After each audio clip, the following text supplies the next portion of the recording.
commence par les temps forts de l'actualité et cet accord enfin trouvé par l'Union européenne sur le pétrole russe. Un accord à l'arraché.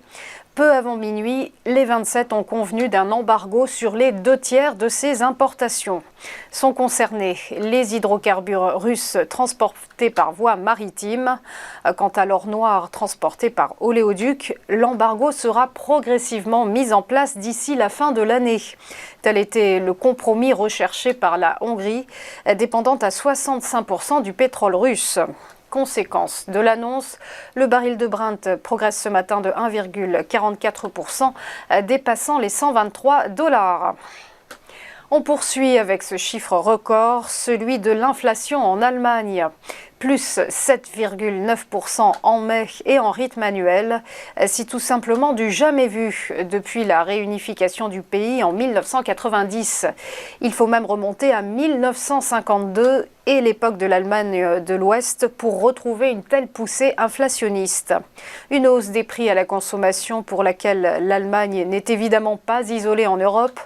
Plus 8,7% en Espagne, plus 9% au Royaume-Uni et bientôt en France la barre des 5% probablement franchie d'ici juin selon les prévisions.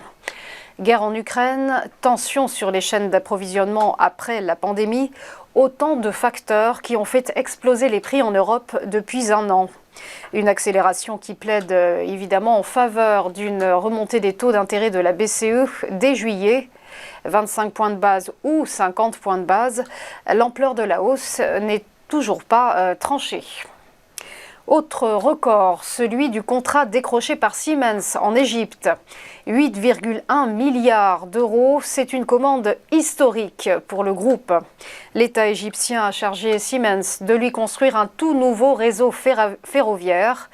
2000 km au total, 3 lignes de train à grande vitesse, mais aussi régionaux et de fret, qui relieront une soixantaine de villes dans le pays.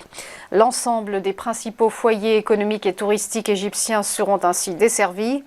Siemens proposera également des rames au pays, 41 trains à grande vitesse, 94 trains régionaux et 41 locomotives de fret.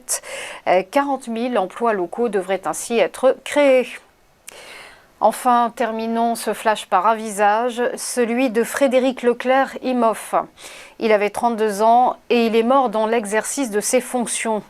Le journaliste reporter d'images de BFM TV a perdu la vie près de Louhansk, dans l'est de l'Ukraine. Selon les autorités locales, il aurait été touché par un éclat d'obus russe alors qu'il se trouvait à bord d'un convoi humanitaire. Une enquête pour crime de guerre a été ouverte par le parquet national antiterroriste. On passe au point bourse et petit rappel de la clôture des marchés hier. Le CAC 40 poursuit sa petite promenade de santé en cette fin du mois de mai. Tiré par les valeurs du luxe, l'indice parisien a avancé de plus 0,72%, terminant à 6562 points. À Francfort, le DAX a fait de même avec une hausse de plus 0,79% qui établit l'indice allemand à 14 575 points. Du côté du FTSE, l'indice londonien a grappillé plus 0,19%. Quant au MIB de Milan, il a pris 0,7%, alors que Wall Street était en relâche pour cause de jours fériés dédiés au Memorial Day. Enfin, un mot du Nikkei, l'indice de Tokyo qui ce matin cède moins 0,33%. Voilà, restez avec nous, à tout de suite pour ChronoCAC.